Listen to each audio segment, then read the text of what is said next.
Presentazione del rapporto sullo stato dell'ambiente in Europa che oggi il direttore dell'Agenzia europea per l'ambiente Hans Bruynings ha tenuto in Italia dice alcune cose positive e altre negative. Tra le cose negative possiamo assolutamente inserire il fatto che continuiamo a perdere biodiversità e questo è un dato che ci deve far riflettere perché è un dato europeo ma anche un dato italiano dove peraltro abbiamo il maggior numero di specie animali e di specie vegetali presenti nel nostro continente. La perdita di biodiversità è anche indice di uno spreco di risorse naturali e di uno stile di vita che deve assolutamente cambiare per essere reso più compatibile anche a livello di modelli economico-sociali con la conservazione del capitale naturale e dell'ambiente nel quale siamo chiamati a vivere. Che siamo fra i paesi che ha fatto più avanzamenti e progressi positivi in materia ambientale, riduzione dell'inquinamento dell'aria, miglioramento della qualità dell'acqua potabile e dell'acqua di balneazione, aumento della raccolta differenziata, aumento dell'incidenza dell'economia circolare sia in termini di PIL che di addetti e così via. L'Europa è il continente più avanzato in termini di protezione ambientale e l'Italia è a pieno diritto un paese europeo.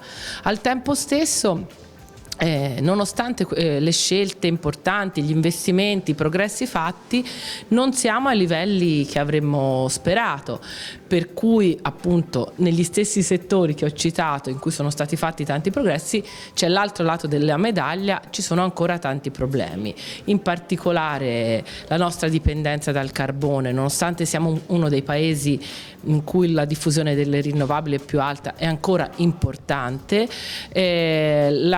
l'esaurimento del patrimonio naturale di biodiversità e l'esaurimento di materie prime è ancora a livelli elevatissimi e questo è senza correzione il trend non ci consentirebbe né di arrivare agli obiettivi di sviluppo sostenibile che ci siamo dati per il 2050 sia in termini di lotta ai cambiamenti climatici sia in termini di tutela della biodiversità e di riduzione del consumo delle materie prime. Il 2015 è un anno fondamentale, siamo alla vigilia della COP di Parigi, dobbiamo fare un ambizioso accordo sul clima, siamo alla vigilia dell'emanazione della direttiva europea sull'economia circolare, la Commissione Juncker deve produrre un documento che impegni gli Stati anche in questo senso ad andare verso un'economia circolare, quindi riduzione e produzione di rifiuti, riduzione di materie prime. Quindi ancora molto da fare, ma tutti i presupposti perché si possono fare scelte innovative. Environment policy is a driver of innovation, you said. How does it shape to Europe? Well, I think if you compare where Europe is very competitive globally, it's clear that in the environmental sector, better energy technologies, water-saving technologies, environmental engineering, this is where we have been very successful in terms of exports, in terms of patents and innovation. And I think this is to a large extent due to the policies that we have, because the policies drive innovation and drive companies towards higher standards, and to meet those standards they need to innovate. And what we also notice globally is that others are taking over European standards, and so our industries are already ready with the new technologies, the new inventions that meet the standard. So we have a first mover advantage, and this is, I think, very beneficial for exports, for competitiveness, and in the end also for jobs in Europe.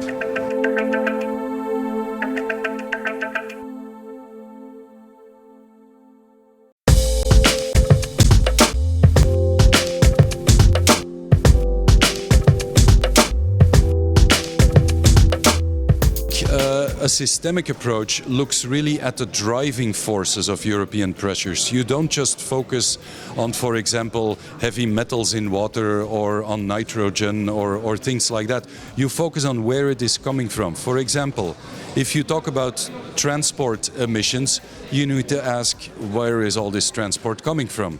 Why does a t-shirt that is produced need to travel 3 times around the world, so to speak, before it ends up in our store? Why do we all need to be in a car with one person at the same moment? I mean, that's the type of issues you need to ask then. And it is clear that if you want to solve these things, it will not only be done with a bit of technology, it will not be done by focusing on one or two chemicals, it will be done by a consistent, coherent approach that involves regulation, technology, changing the habits of people maybe, looking at alternative solutions, for example, shifting to cycling in our cities instead of focusing on improving the engine of a car, tax systems that are now driving companies to pay their employees with a car instead of with a decent salary. I mean, these are the sorts of things that are much more systemic, and I think that is the key way forward if we really want a breakthrough improvement towards 2050. You were talking about loss of biodiversity in Europe. Can you give us a comment about that? Yes, although we have been good in protecting species in Europe, think of the Natura 2000 network, this has not translated in strong advances in biodiversity or our ecosystems. And these ecosystems are natural capital. And if we want to build a healthy society, we will not be able to do that on a depleting and degrading natural capital. We will need us to deal with climate change. Strong ecosystems can hold water so that our cities don't flood. Forests provide carbon capture in a natural way.